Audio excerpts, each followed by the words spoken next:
Aceh hari ini akan menyelenggarakan pelatihan.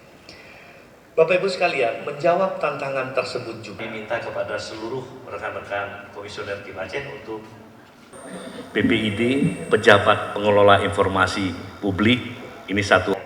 Bapak Ibu sekalian, silakan membuka sistem informasi daftar pemilih. Apakah masyarakat sudah terdaftar sebagai pemilih atau belum, dan terdaftar di independen pemilihan? Ya, ternyata tidak ada KIP Aceh.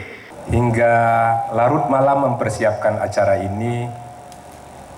Terkait tugas pokok dan fungsi tersebut masih menyempatkan untuk bisa Allah Subhanahu wa taala yang akan kita laksanakan nanti, ya, karena bakal calon kepala daerah itu kita ya dalam rangka berikan informasi kepada masyarakat Aceh. Keputusan-keputusan KIP Aceh itu boleh diakses, boleh diminta.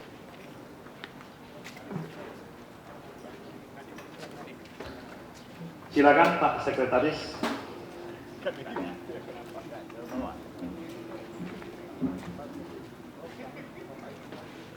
Informasi dan data Komisi Independen Pemilihan Aceh dengan resmi kami nyatakan dibuka.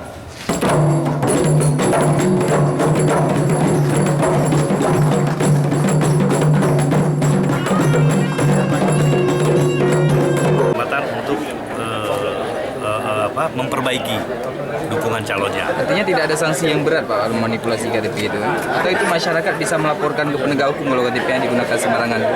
Ya, makanya saya sampaikan bahwa bagi penyelenggara KIP kita hanya menyampaikan bahwa ini memenuhi syarat dan tidak memenuhi syarat. Bagi masyarakat yang merasa bahwa KTP-nya dimanipulasi atau semuanya, menurut saya ini adalah menjadi kewenangannya Panwaslu. Laporkan ke Panwaslu.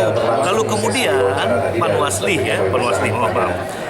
kemudian Panwasli menyampaikan ini apakah pelanggaran administratif, apakah ini pelanggaran pidana, maka ini menjadi kewenangan Panwasli dalam mengambil keputusan dan merekomendasikan itu. Kalau pidana, tentu Panwasli akan merekomendasikannya ke pihak penegak hukum atau kepolisian. Ya. Kalau pelanggaran administrasi, maka dia akan sampaikan kepada KIP Aceh.